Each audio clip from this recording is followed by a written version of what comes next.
Warning, this video is intended for adult collectors.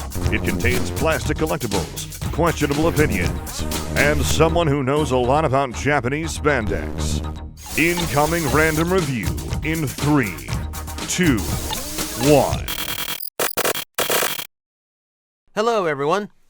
Top-down reviews are continuing. I'm gonna be putting out as many of these as I can, just in case.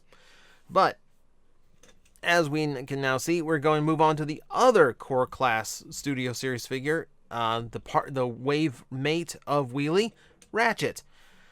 Ratchet is an interesting one for core class Studio Series, not only because he's not a small character, but also because he doesn't really have all that much screen time before unfortunate things happen to him.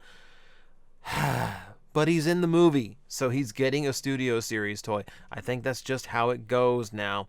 It's also interesting timing because we're coming off of the Amazon versions that had a lot of arguments and debates to them, and then going right into the upcoming Voyager class in Legacy for Ironhide, which is, of course, going to be Ratchet at some point. So it's coming at a very weird and interesting time. So let's see if this one is actually worthy of owning with potentially better options on the way. So, as you can see, he forms a pretty simple take on Ratchet's old school van mode. I say like a simple take, it's a van. How complex can a van really be? It's a box with wheels. It is striking that G1, not really an ambulance look. It's a big bulky vehicle with a light bar on top, as well as, just enough to kind of pass for an ambulance, even though it's probably closer to just a work van, which is kind of how the original Diaclone toy was kind of conceived. So, looking at it over, it's not too bad. It's brilliant white plastic, which thankfully wasn't yellowed right out of the box. The wheels, gray plastic. Mine, this one doesn't roll so well, so I can't even tell if it rolls nicely. Nice little bits of detail sculpted in as well. You can see these, which are supposed to be windows, have been left unpainted. You gotta love the budget on these things. Rear window also unpainted. I think we're lucky just to get the windshields on the front end done. We got the silver on the bumper as well, so we've got that going for it. So not a whole lot in the deco department in the vehicle mode. It's also not the cleanest vehicle mode. Obviously, we got these big ball joint sockets just exposed right there, as well as one big hinge running through the bottom. We do know that visible hinges are a problem on the upcoming Studio Series vans, so one hinge visible here I think is more excusable on a $10 to $13 toy than it is on a $33, $34 toy that's coming up. But that's just my opinion. So we can give him a little bit of a fighting chance if we want to arm him up. He has a 3mm port there at the top of the vehicle, so you can plug one of his guns in there. It's actually maybe you can't. It's a very tight fit. There we go. But that's not the optimum place. You see those little grooves? There is a tab on the sides of his guns that plug in there. And we'll plug those in on the side here as well. And that, I think, looks quite a bit better. I never like the idea of just like a handgun or rifle just sticking out the top of a vehicle. I hate how that looks. But these little side gun kind of visual, I think that looks a lot better than just like this weird like gun sticking out of top of car, which we seem to have kind of like agreed is just like a traditional thing in Transformers at this point. All right, so robot mode time. Transformation on here, nothing too surprising, but also pretty smart for its size. So first off, we are going to untab these big panels, fold those all the way down like so. All right, and then the rear section, we're going to unclip. It tabs in at the top and the bottom. Go ahead and open that up all the way. That's going to allow us to rotate this hinge all the way down, and that will free us up to rotate the top 180 degrees. Going back down to the legs. There's the front, so we need to get those pointed this way, and then fold the kibble of the van inward like so. That's going to form your robot mode legs. Arms, pretty simple. Arms just got hidden in all that shell. So we'll go ahead and rotate all that down. Rotate like so, and then rotate the arms forward. There you go. And that just leaves the head section, which we're going to fold these two out at the same time. Just open this whole thing up. There's a convenient tab right there that you can fingernail or thumbnail all the way back to get the head out. And that is going to finish off Ratchet's transformation. And it's a nice, clean transformation for its size.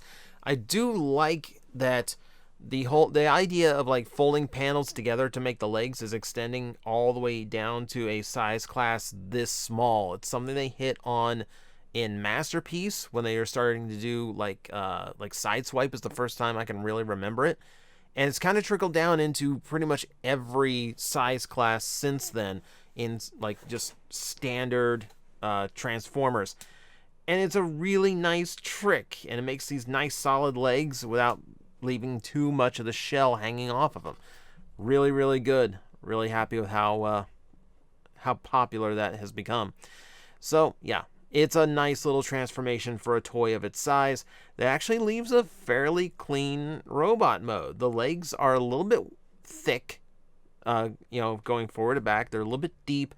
And it does leave a little bit of shell here. That's not too bad. And a little bit of junk in his trunk. But it's not the worst.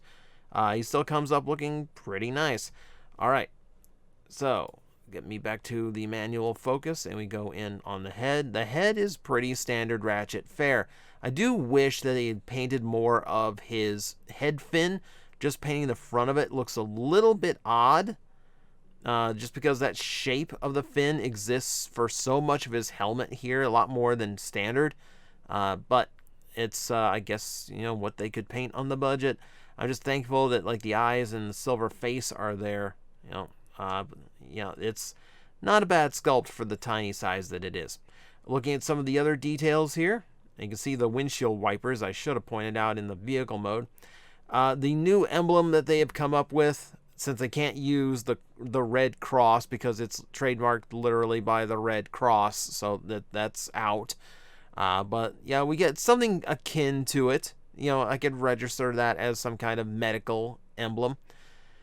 Fists have been painted red. Nice, make them stand out. Midsection also in the red. After the Amazon version grayed out so much of his color, I'm really happy to see so much red on Ratchet again. Nothing really happening on the legs, unfortunately. The wheels have folded up together to kind of make these like gray chunks. But yeah, I could really use a little bit to break up the white a little bit here. There's some nice tech greeble at least. So he's got some panel work going on that looks pretty nice. Same on the arms. Nice little bit of robot detailing. Get the focus back under control. There we go.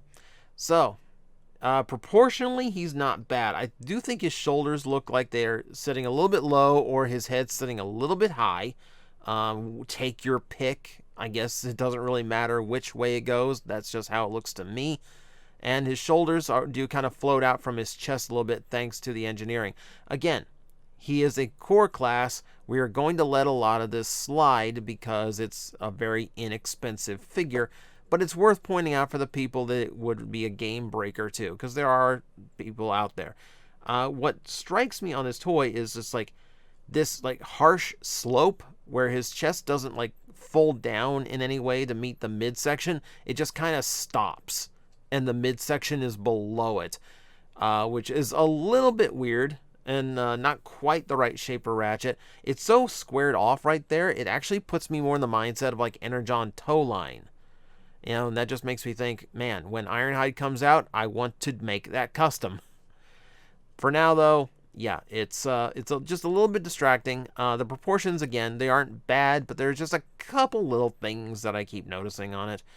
All right, articulation-wise, the head rotates around 180 degrees, not on a ball joint, so you're just kind of stuck with it where it is. Shoulders are ball jointed inside the torso and then hinged out here. So between this rotation and this ball joint here, you do get a good amount of rotation. It feels odd, but it's all completely functional.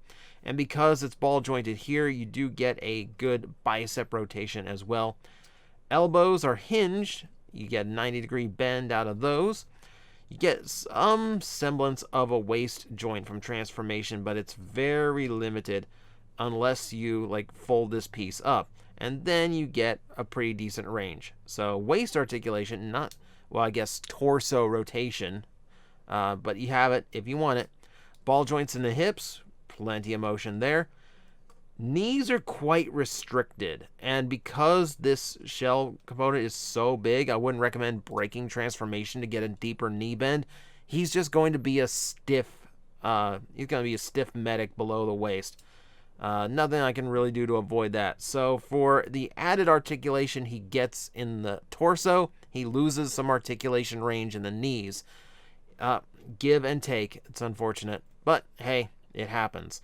So if we want to arm him up, of course, his twin pistols come back.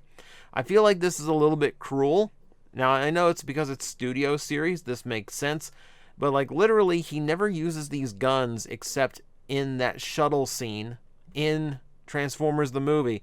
So, like, this is the one thing he gets to do is fire off these guns, hit absolutely nothing, and then get immediately killed by the Decepticons.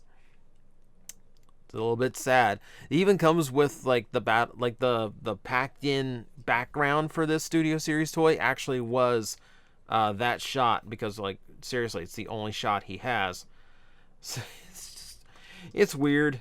It's weird that some of these characters who like died immediately on screen are getting these like really lovingly made toys, but hey, that's what we got. So that is your core class Ratchet from Studio Series. He's a curious little figure.